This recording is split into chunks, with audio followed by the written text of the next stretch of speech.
Welcome back, students. We have done our work for the pipeline, for the valve and the pipeline. Now we'll do the same for our building. Okay, so let's do that. And first we'll do our find building option. So I copy this find pipeline and I will paste it here for our buildings. Up here, okay. And I'll change some parameters like BUILD building, and here our field was called building ID maybe. Let's have a look.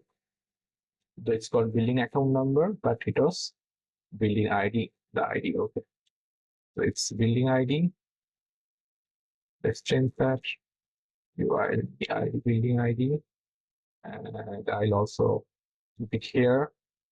And our layer is called buildings, and this is our building ID. But with the building ID, we want to match the account number, okay? So what I will do, let's open my attribute table from the buildings, open attribute table. And this is the account number. So I want to match this account number, okay? So let's put the account number here.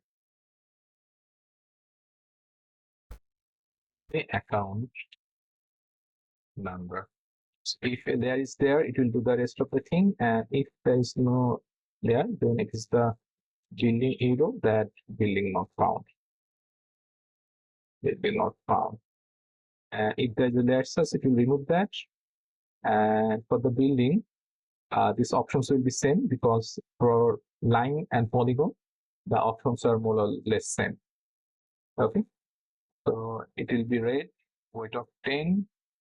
Actually, I'll set the opacity 1 because I will make the border a solid border, and I'll set the fill opacity to 0. So I want to make the internal of that polygon completely visible or completely transparent. So I put the fill opacity to 0. Okay, and I'll add it to map.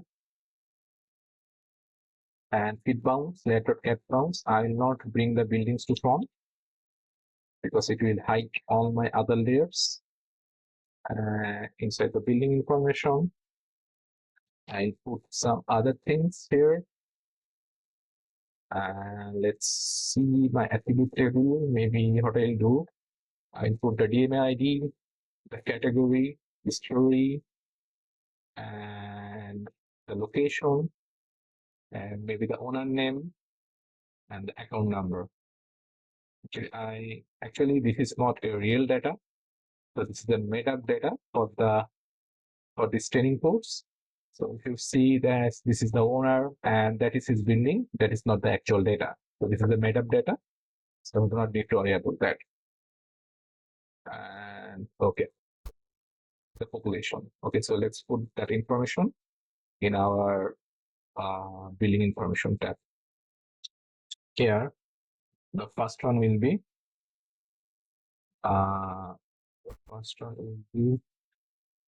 DMA ID. Okay, maybe apply this. The first one will be the category of the building. Category. I'll put add dot category. After that, it will be the story. Add dot story. After that, it will be say the population, how many population is in that building. Add dot population. After that, it will be say the location of the building. So I'll give it the location. Add dot location. And after that, it will be I think the DMA ID. Yes, I'm missing the DMA ID. So that will be DMA ID, and that will be add dot DMA ID. Okay. And finally, let me check that whether I want to put any other additional information. Maybe this is enough. I don't want to put any additional information. Okay, so let's save that. And okay, I'll do the autocomplete altogether here. So in order to do the autocomplete, I need an empty array. So I'll call that buildings array, and I'll get an empty array, and I'll define is to the account number when my process building is working. So here, the array, I push add dot account number. Okay, and I'll copy this chunk of code and I'll paste it here. We can also give it at the lower, at the maybe at the end. It doesn't matter. Once it has been called, on this function has been called here, so our data is in the buildings array. And after this has been called, we can put it anywhere. It doesn't matter. But if we put this portion before loading our data into the buildings variable, then it will have problems. Before calling the process buildings, if we put it on the top of that, then we'll have an error, because in that case, buildings array will be empty. So let's put it on building area, and building ID, and this is called buildings array. So let's set that, and let's load it. We have no error. That's good thing. And let's type the building number. It's auto completing. Find that building. It is that building. And if I'm not bringing it to font. Therefore, when I'm clicking it, it is not appearing there. So if I call the bring to font method, and that pop-up option will on. But I want to keep it like this. You can change it according to your wish. Let's search for another one. Maybe this one. And building. So you can see also the building is showing in our minimap. This is the building. This is the building with this corner shape, maybe.